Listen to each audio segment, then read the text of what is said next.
qué es este traje.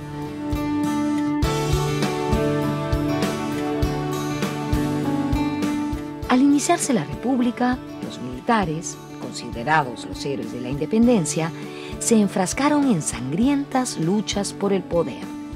En ese ambiente de desorden, guerra y anarquía, las tapadas limeñas tuvieron mayor libertad de acción.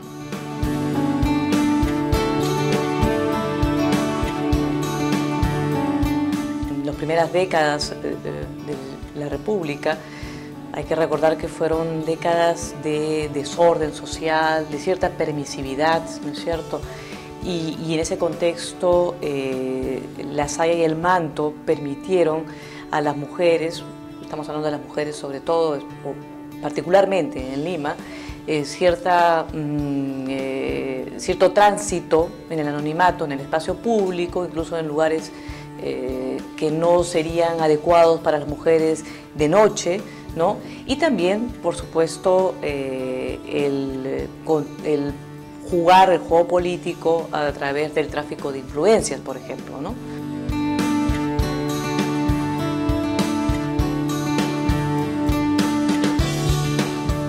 Asimismo, en la década de 1830, las tapadas tomaron partido por caudillos como Orbegoso, Salaberry o Gamarra.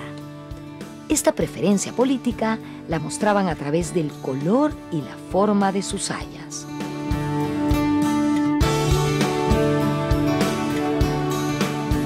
Era parte del juego, digamos, del juego de las mujeres que no participaban como sujeto político, sin embargo, expresaban su posición, ¿no? Por determinado caudillo a través del color de la saya, ¿no? Es decir, por ejemplo, las gamarrís, había la saya gamarrista, que era color negro, la saya orbegosiana, la saya salaberrina, y la salaberrina fue la saya desplegada que finalmente reemplazaría a la saya ajustada, que es aquella dibujada en los grabados de Pancho Fierro, ¿no? Es ajustada muy estrecha. La salaberrina, por el contrario, era la desplegada, ¿no?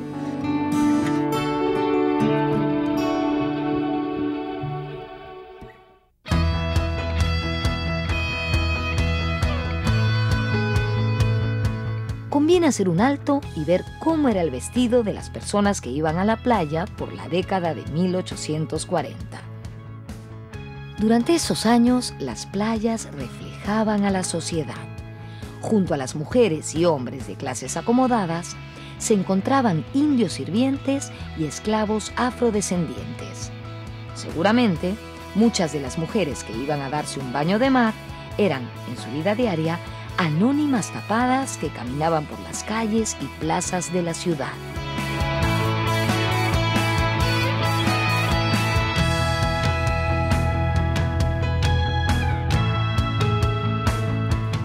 Entre 1840 y 1850, diversos artistas como Juan Rugendas o Pancho Fierro inmortalizaron en sus obras los baños de Chorrillos. Así se decía cuando la gente venía a esta zona de la ciudad a bañarse en la playa.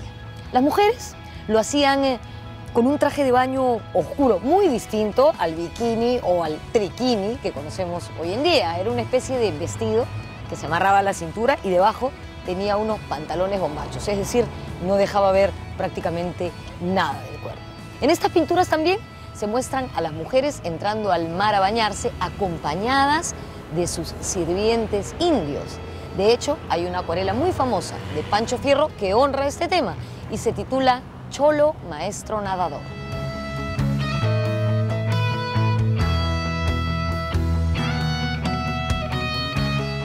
Este ambiente de ciudad colonial cambiaría en parte con la bonanza económica que trajo la exportación del guano y con la construcción del ferrocarril de Lima a Chorrillos.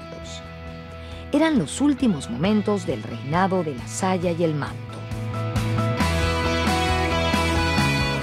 La burguesía, enriquecida con la venta del guano, miraba a Francia e Inglaterra como centros de desarrollo. Los ferrocarriles y barcos a vapor eran vistos como símbolo de progreso y modernidad. Esta coyuntura influenció en el modo de vestir de la élite limeña.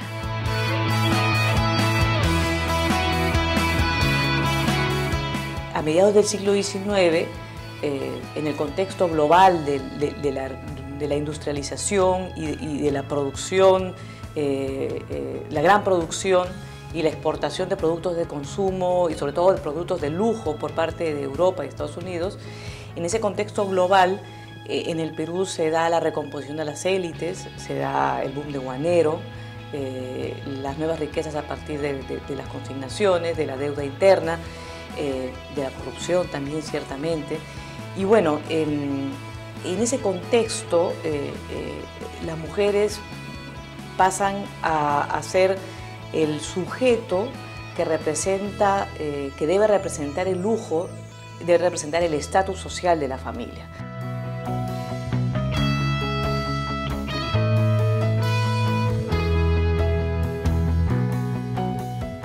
El burgués ahora quiere tener el poder y demostrar que tiene poder, ¿no? Sabemos que la burguesía es un proceso que inicia aproximadamente en el siglo XIV y se va acentuando de manera paulatina, ¿no? Digámoslo de cierta manera, al dejar de tener un poder, de repente los reyes o los monarcas, el que va a competir va a ser el burgués. Entonces, el burgués tiene que demostrar que puede mantener a su mujer, ¿no? Entonces la mujer demuestra a través del traje que es una mujer inútil. Eso significa, tengo un marido que me mantiene, tengo un marido que puede pagar por mí costosos vestidos.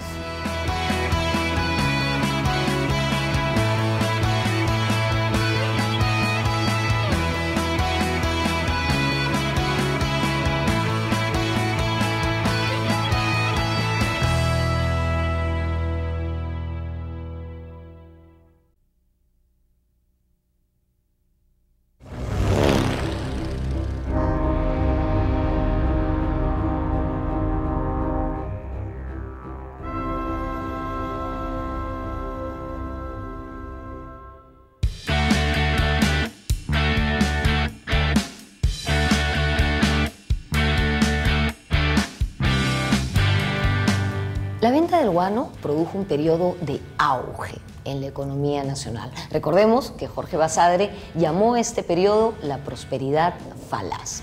La burguesía, súbitamente enriquecida, comenzó a adquirir productos importados de todo tipo, entre ellos ropa traída de Europa. De esta manera, la tapada empezó a desaparecer paulatinamente debido a la intensa publicidad de la moda femenina francesa y al desprestigio del uso de la saya y el manto por ser considerados antiguos.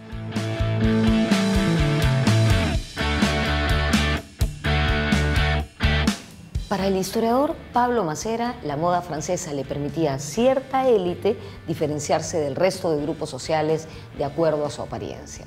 Las mujeres de la clase alta limeña comenzaban a vestirse según la moda parisina. Esto lo podemos ver en este cuadro de Teófilo Castillo que está en la Pinacoteca Municipal Ignacio Merino de la Municipalidad de Lima.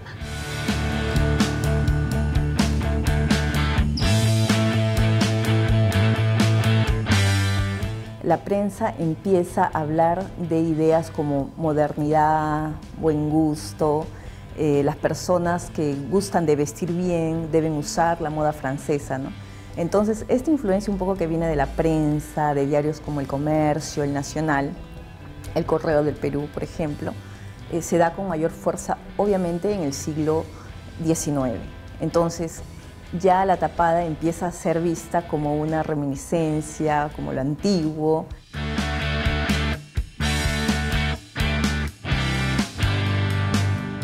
En ese contexto, la moda de vestir parisina se impuso en nuestras clases dirigentes. Eran los años del Segundo Imperio francés, el de Napoleón III.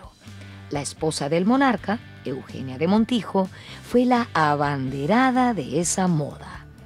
El sastre particular de la reina Eugenia era el afamado Charles Frederick Worth.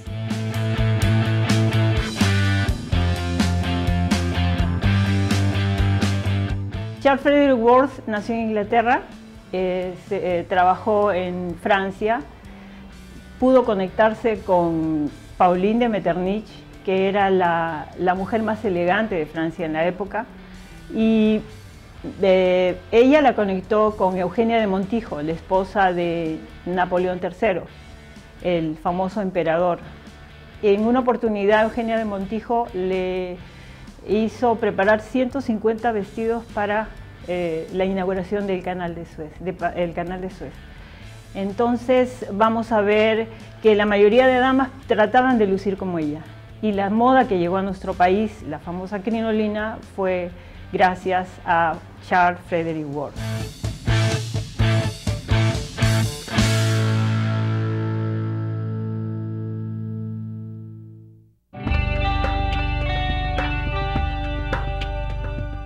Mientras la mujer es amplitud, ¿no? Incluso utiliza la crinolina, ¿no? Que le da amplitud, expansión, que coincide con el segundo imperio napoleónico francés y acá coincide con la era del guano, mientras la mujer es hacia afuera, con el corpiño y de una estética muy horizontal, muy amplia, el hombre es muy vertical y muy sobrio. Y esa sobriedad se mantiene hasta, yo diría, el siglo XX.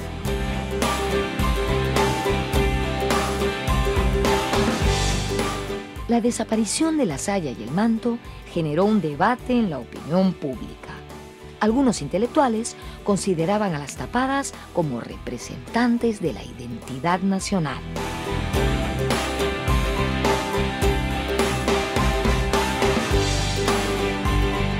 Sí, hay una pieza de teatro de Manuel Acecho Segura a comienzos de la década del 40, en la que un personaje femenino expresa su resistencia, ¿no? y expresa y también comenta cómo la opinión pública va a mirar negativamente la saya y el manto, ¿no? Como algo atrasado, tradicional, etcétera, etcétera, ¿no? Esto se da sobre todo en la década del 40, ¿no? Y ya en el 50, como te comentaba, ya en realidad la tapada pasaba a ser recurso de las clases bajas en realidad, ¿no?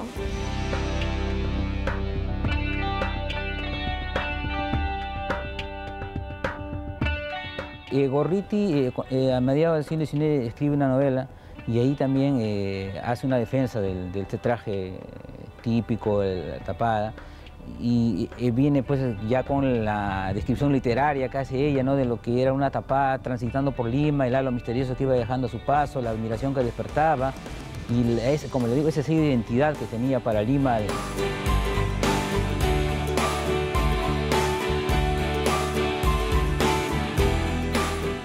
Junto a las opiniones favorables hacia la tapada, también existieron muchos detractores. Uno de ellos fue Manuel Atanasio Fuentes. El murciélago escribió en 1867. Ha pasado a ser un recuerdo histórico el vestido nacional de la saya y manto, tan usado en otro tiempo para visitas y paseos. Y ya sea que nosotros tengamos mal gusto o que no hayamos podido descubrir las bellezas de la saya, no lamentamos su total extirpación. Con la hegemonía de la moda francesa, empezaron a instalarse en Lima tiendas y casas de modistas. Se vendían y preparaban trajes a la usanza parisina. No sin razón, algunos viajeros extranjeros decían que las clases altas limeñas estaban más cerca de Nueva York y de Europa que del interior del país.